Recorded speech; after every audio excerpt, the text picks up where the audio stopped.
إن الله وملائكته يصلون على النبي يا أيها الذين آمنوا صلوا عليه وسلموا تسليما الصلاة والسلام عليك يا سيدي يا رسول الله وعلى آلك وأصحابك يا سيدي يا حبيب الله الصلاة والسلام عليك يا سيدي يا نبي الله وعلى آلك وأصحابك يا خاتم النبيين.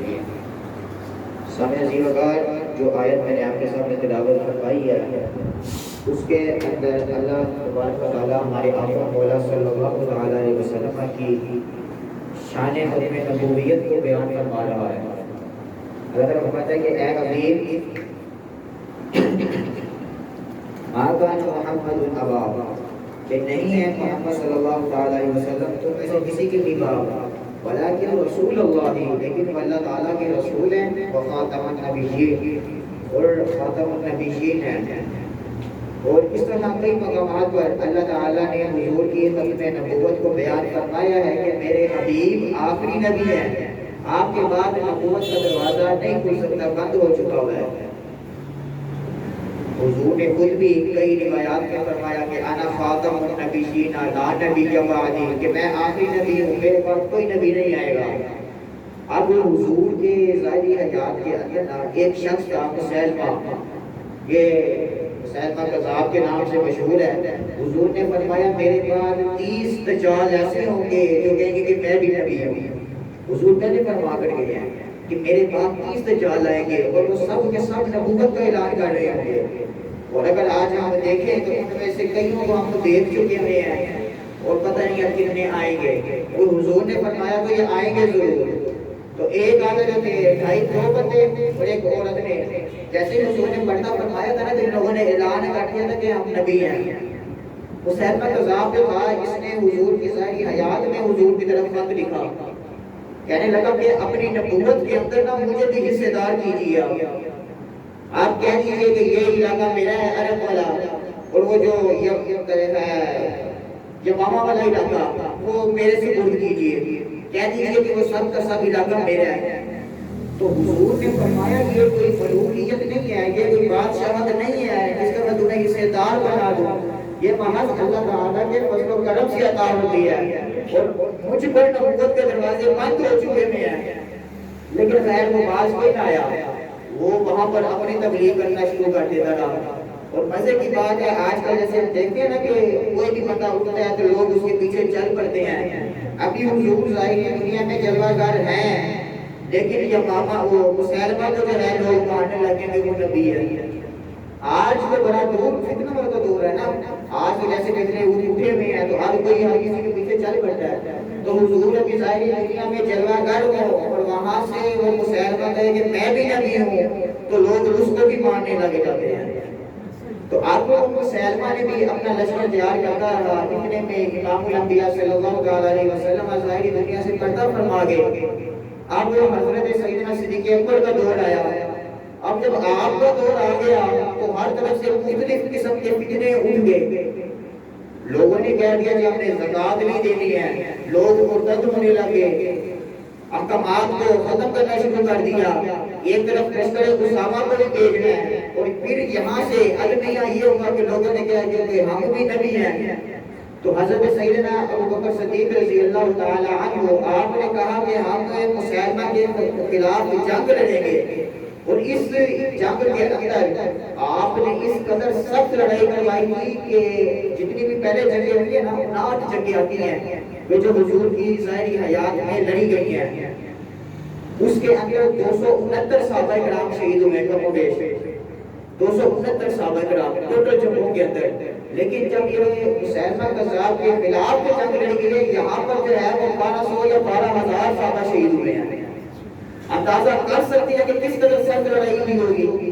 اب حضرت سیدنا صدیق اکبر نے جو اپنے قانون بنائے ہوئے تھے، جس طرح ہم لوگوں نے پچھلے دنوں بدر کا واقعہ چل رہا تھا تو اس میں میں نے عرض کی تھی کہ جو بدری صحابہ تھے ان کو کہا گیا تھا کہ آئندہ کے بعد آپ نے کہیں پہ نہیں جانا، آپ حضور کے تبرکات میں سے ہیں، آپ کی صرف زیارت کی جائے گی، آپ نے کسی اب جنگ میں نہیں جایا کرنا. لیکن جب بات آ گئی ختم نبوت کی تو حضرت ابوبکر صدیق نے فرمایا کہ اب بدری ہو یا غیر بدری ہو یا بابا کے اندر تمام صحابہ کرام جائیں گے، کیونکہ یہ بات حضور کی ختم نبوت کی ہے. اور جب جب سامنے کوئی بھی آ جائے، جنگ کے پہلے اصول ہوا کرتے تھے کہ عورتوں کو نہیں مارنا، بچوں کو نہیں مارنا، لیکن اس جنگ میں فرمایا گیا کہ اگر کوئی بھی اس کا حمایتی جو کہہ رہا ہو کہ مسلمہ نبی ہے، اس کو چھوڑا نہیں جائے گا بلکہ اس کو قتل کر دیا جائے گا۔ یہ اتنا حساس ہے ختم نبوت کا معاملہ۔ آگے پیچھے بھی جنگیں ہوا کرتی تھی، صحابہ کرام ان چیزوں کا لحاظ کیا کرتے تھے، لیکن جب بات آ جاتی ہے حضور کی ختم نبوت کی تو پھر صحابہ کرام نے ہمیں بتایا کہ کسی چیز کی بھی پرواہ نہیں کرنی ہے بلکہ ہر چیز کو داؤ پر لگا کر رکھ دینا ہے۔ یہ ہے حضور کی ختم نبوت۔ حضور بار بار فرمائیں کہ میں آخری نبی ہوں، میرے پاس کسی نبی نے نہیں آنا، اور آج میرا 100 سال بعد آج لانا کہ میں بھی نبی ہوں، کیسے ہو سکتا ہے؟ اور پھر ہمارے لوگ کہتے ہیں جی چلے جی سننا چاہیے، وہ کیا کہتا ہے اس کی بھی سنیں تو صحیح، اس کانے کی سنیں، اس لامتی کی سنیں، اس مردود کی سنیں۔ میں تو سیدنا صدیق اکبر نے یہ نہیں کہا چلو جی ہم مسلمہ سے دلیلیں تو دیتے ہیں تو نبی کیسے ہے؟ آپ نے ایک ہی اعلان فرمایا اس کے مقابلے میں جائیں گے اس کی گردن اتار کر واپس آئیں گے، بس اگلی بات کوئی نہیں ہے۔ اور آج ہمیں کہتے ہیں نہیں جی نہیں کہا دیا نہیں تو کہ جینے کا حق ہے، بھائی نہیں تو جینے کا حق کوئی نہیں ہے۔ اگر تم اپنے آپ کو غیر مسلم مانتے ہیں پھر تو وہ جی سکتے ہیں۔ یہ ہمارا ایمان بھی کہتا ہے، ہمارا دین بھی کہتا ہے، اور ہمارا آئین بھی کہتا ہے کہ وہ غیر مسلم ہے۔ وہ اپنے آپ کو مانے تو رہے، عیسائی رہتے نہیں ہے، ہندو بھی رہ رہے ہیں، ہر کوئی بھی رہ رہا ہے، غیر مسلم رہ رہے ہیں، ان کو امان بھی ہے، لیکن جو حضور کے اوپر بات کرے تو اس کو امان کہیں بھی نہیں ملتا۔ اب یہ مطلب آنے والا وہ بیان کریں گے کہ اس دن حضور نے ساتھوں کو معافیاں دی ہیں، لیکن گستاخ رسول کو اس دن بھی حضور نے معافی نہیں دی ہے، کہ یہ اس قدر خطرناک جرم ہے کہ اس کی معافی کسی صورت بھی نہیں ہو سکتی ہے۔ اور آج لوگ ہم سے مطالبہ کر رہے ہوتے ہیں کہ حضور کی ختم نبوت کی بات بھی آئے، ناموس رسالت کی بات بھی آئے، تو آپ تحمل مزاجی کے ساتھ بات چیت کیجئے، تحمل مظاہرے کا مظاہرہ کیجئے۔ تو میں ادھر ایک بات کہتا ہوتا ہوں کہ اگر ہم لوگ سیدنا صدیق اکبر کے دور میں ہوتے نا تو ہم نے کہنے کا حضور ذرا تولا رکھو، وہ بھی تو انسان ہے، ان کی سنیں تو صحیح، وہ کیا کہتے ہیں؟ جیسے آج ہم کہہ رہے ہیں کہ نہیں جی نہیں، وہ ختم نبوت پہ حملہ بھی ہوگا ذرا تو سے بات کرنی چاہیے۔ سیدنا صدیق اکبر سے کوئی زیادہ دین سمجھنے والا ہے؟ حضور ان کے بارے میں فرمائیں کہ افضل الخلق بعد الانبیاء، کہ انبیاء کے بعد اگر کسی کا مرتبہ ہے تو وہ سیدنا صدیق اکبر کا مرتبہ ہے۔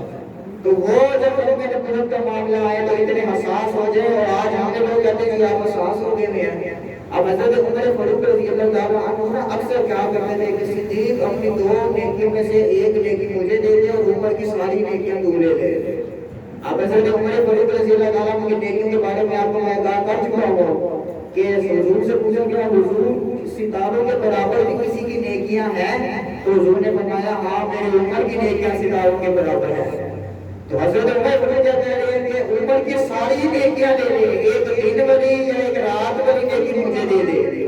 رات والی نیکی کون سی؟ کہ جو دیوار میں حضور کی خدمت کرتا رہے وہ نیکی مجھے دے دے، اور عمر کی ساری نیکیاں لے لے، ایک یا وہ دے دے، یا پھر دوسری جو تم نے مسلمہ قذاب کے خلاف اور مرتدین کے خلاف مانعین زکات کے خلاف جو تم نے لشکر روانہ کرنے والا حکم فرمایا تھا، تو اللہ تعالیٰ نے تجھے جو وہ نیکی دی ہے تو وہ نیکی عمر کو دے دے، عمر کی ساری نیکیاں تو لے لے۔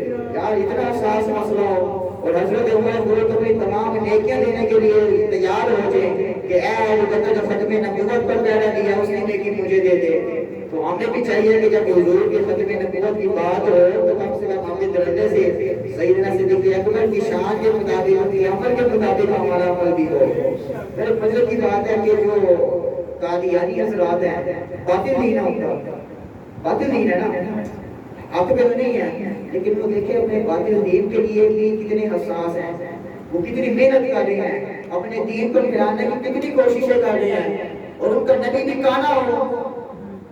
یار بھی حضور کا حسن کہاں گئے؟ ولاؤ میں رہا ہے حضور کا حسن، صحابہ کرام فرمائے لما رکھا ولاؤ ولا بآتا ہو مثلا، حضور آپ کا حسن ہم نے پہلے کبھی دیکھا ہے بعد میں کبھی دیکھا، یہ آپ کا حسن ہے۔ تو حضور کا حسن حضور کی ذات کہاں پر ہو، اور وہ اپنے کانے کے لیے، مرتد کے لیے، لامتی کے لیے اتنی محنتیں کرے، اور ہم اپنے سچے نبی کے لیے محنتیں نہ کر سکیں۔ تو ہمیں سوچنا چاہیے نا وہ کس طرف چل پڑے ہوئے ہیں۔ ہمیں آج منہ سے بتانا پڑتا ہے کہ بھائی میں بھی حضور کا غلام ہوں، بھائی میں بھی مسلمان ہوں۔ ہمارے اعمال کیوں نہیں بتاتے کہ ہم مسلمان ہیں؟ سکھ کو دور سے دیکھے نا، وہ بھی باقی مذہب ہے نا، سکھ دور سے دیکھے پتہ چلو کہ سکھ آ رہا ہے، کہ ہمارے جب ہمارے وہاں پتہ چلو کہ مسلمان آ رہا ہے۔ کم سے کم اس قدر تو اپنے نبی کے احکامات کو، ان کے طریقوں کو، ان کی سیرتوں کو اپنائیں کہ جب کوئی دور سے دیکھے تو کہ یار یہ محمد عربی کا غلام آ رہا ہے۔ تو کوشش کرنی ہے ہم لوگوں نے کہ حضور کی سیرتوں کو پڑھیے، اس پر عمل بھی کرنا ضروری ہے۔ جو آج جس طرح حضور کے صحابہ نے حضور کے ساتھ اس پر وفا کی ہے، اللہ تعالیٰ ہم نے ویسے اس پر وفا کرنے کے توفیق عطا فرمائے۔